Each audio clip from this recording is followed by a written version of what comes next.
تو medical science میں تو میں بھگتا ہوا ہوں. اب تو میں لوگ آتے ہیں ان کو خود صحت کی باتیں کر رہا ہوں تو میں کہتا ہوں بھائی ہم نے اتنا سنا ہے نا کہ اب میں خود آپ کو گائڈ کرنے لگا ہوں. لیکن وہ خود جو گائڈ کرتا ہوں تو وہ یہ نہیں کہ میں ان کو ڈاکٹروں سے ہٹا کے گائڈ کرتا ہوں. میں کہتا ہوں بھائی اس میں ماہر ڈاکٹر یہ کہتے ہیں. پھر بھی آخر میں ان کو بھیجتا کس کے پاس ہوں؟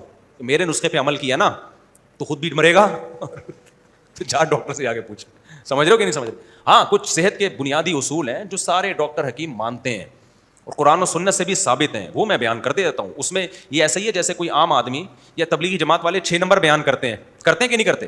اب کوئی کہ تم تو عالم نہیں ہو, تم کیوں بیان کر رہے ہو؟ کہ بھائی یہ 6 نمبر تو کوئی ایسی چیز ہی نہیں ہے نا, یہ تو ساری دنیا کے سارے علماء سارے مسلک مانتے ہیں. تو صحت کے کچھ بنیادی اصول ایسے ہیں جن کو ساری دنیا کے ڈاکٹر سارے حکیم مانتے ہیں. وہ بیسک اصول میں بیان کرتا رہتا ہوں, اس میں کسی ڈاکٹر سے پوچھنے کی ضرورت نہیں, وہ ڈاکٹر منع بھی نہیں کرے گا. وہ بنیادی اصول یہی ہے کہ اپنی لائف میں شوگر کیا کر دو بھائی, کم کرو. چینی کو کیا کرو, یہ طے شدہ حقیقت ہے. سگریٹ سے زیادہ چینی نقصان دہ ہے.